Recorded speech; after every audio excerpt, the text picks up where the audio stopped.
বিসমিল্লাহির রহমানির রহিম। বাংলাদেশের সকল জনগণই অবগত আছেন, আমি বাংলাদেশ জাতীয়তাবাদী সংগ্রাম দলের পক্ষ থেকে বর্তমানে যারা আন্দোলন করছেন কোটা নিয়ে, তাদেরকে প্রথমে আমি শুভেচ্ছা জানাতে চাই এবং অভিনন্দন জানাচ্ছি যে বাংলাদেশের ন্যায্য দাবি নিয়ে এবং বাংলাদেশের আগামী ভবিষ্যতের সহ বর্তমান ভবিষ্যৎ ছাত্রদের সহ যারা আগামী ভবিষ্যতের ছাত্রদেরকে নিয়ে যারা আন্দোলন করছেন, আমি তাদেরকে সংগ্রাম দলের পক্ষ থেকে শুভেচ্ছা অভিনন্দন জানাচ্ছি। আপনারা জানেন যে দেশ স্বাধীন হয়েছে 1971 সালে। এই স্বাধীনের পর থেকে বাংলাদেশে অবৈধভাবে মুক্তিযোদ্ধা বানিয়ে মুক্তিযোদ্ধার ভাতা দিচ্ছেন বাংলাদেশে। পৃথিবীর কোনো দেশে নজির নেই যে বাংলাদেশের মতো অবৈধভাবে দেশ পরিচালনা করা, অবৈধভাবে ভাতা দেওয়া, অবৈধভাবে দেশকে একটি বাংলাদেশে পরিণত বিলীন করে দেওয়া।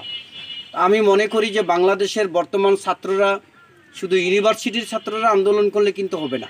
বাংলাদেশের প্রত্যেকটা কলেজ থেকে শুরু করে স্কুল থেকে শুরু করে প্রত্যেকটা ছাত্র রাজপথে এসে তাদের সাথে যোগ দিয়ে এই ন্যায্য দাবিটা আদায় করার জন্য, কোটা সংস্কারকে আদায় করার জন্য, মডিফিকেশন করার জন্য, মডিফাই করার জন্য সকলকে রাজপথে আসতে হবে আমি মনে করি।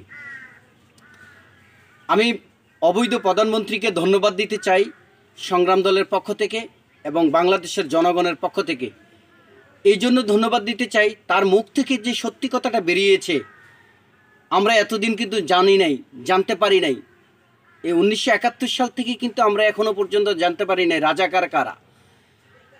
তিনি যে সত্যি কথাটা বলেছেন যে বাংলাদেশের রাজাকারের সন্তানেরা রাজপথে আন্দোলন করছে, আমি তীব্র নিন্দা ও প্রতিবাদ জানাচ্ছি যে একজন প্রধানমন্ত্রীর মুখ থেকে যে এসব ধরনের বক্তব্য আসতে পারে আমরা জীবনেও কল্পনা করতে পারি নাই। বর্তমানে ইউনিভার্সিটি থেকে শুরু করে প্রত্যেকটা কলেজের ছাত্র এই বক্তব্যের প্রতিবাদ জানিয়ে রাজপথে এসে আন্দোলন করে তাদের দাবিটা আদায় করার জন্য এবং মেধাকে মূল্যায়ন করার জন্য, মেধা দিয়ে যেন বাংলাদেশটাকে পরিচালনা করার জন্য আগামী দিনের ছাত্র রাজনীতি, ছাত্র দক্ষতা আন্দোলনকে, সংগ্রামকে দক্ষতাভাবে রাজপথে এসে কাজ করার জন্য আমি সকলকে আহ্বান জানাবো। বাংলাদেশের অবৈধ প্রধানমন্ত্রী যেন অচিরেই পদত্যাগ করে বাংলাদেশের গণতন্ত্র মানুষের অধিকারকে যেন ফিরিয়ে দেয়। আর তা না হলে বাংলাদেশের ছাত্র সমাজ, যুব সমাজ, কৃষক সমাজ সকল পর্যায়ের রাজপথে এসে এই আন্দোলন বেগবান করে তুলবে বলে আমি মনে করি ইনশাল্লাহ। আমি আশা করব বাংলাদেশের কলেজ সহ সকল ইউনিভার্সিটি যখন রাজপথে আসে, কলেজের ছাত্ররা সহ ছাত্রছাত্রী সহ আমি সকলকে রাজপথে এসে এই আন্দোলন সংগ্রামকে জোরালোভাবে শক্তিশালী করে তাদের দাবিটা আদায় করার জন্য আমি সকলকে আহ্বান করব এবং ধন্যবাদ জানিয়ে আমি শেষ করছি।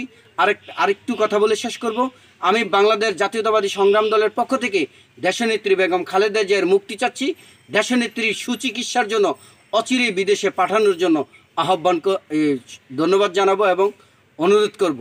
আর যদি না হয় তাহলে আগামীতে রাজপথে আন্দোলন করে সংগ্রাম করে সকল পর্যায়ের জনগণ রাজপথে এসে এই তাদের দাবিসহ দেশনেত্রী বেগম খালেদা জিয়ার মুক্তি, দেশনেত্রী বেগম খালেদা জিয়ার সুচিকিৎসা এবং গণতন্ত্রকে ফিরিয়ে আনতে সকল রাজপথে নামবে বলে আমি আশা করি এবং আমরা আছি রাজপথে, আগামীতে রাজপথে থাকব।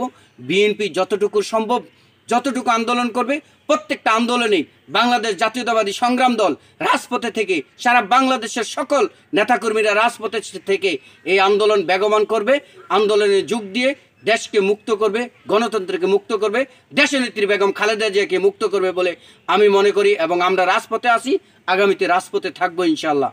আল্লাহ হাফেজ। আমার বাংলাদেশ জিন্দাবাদ।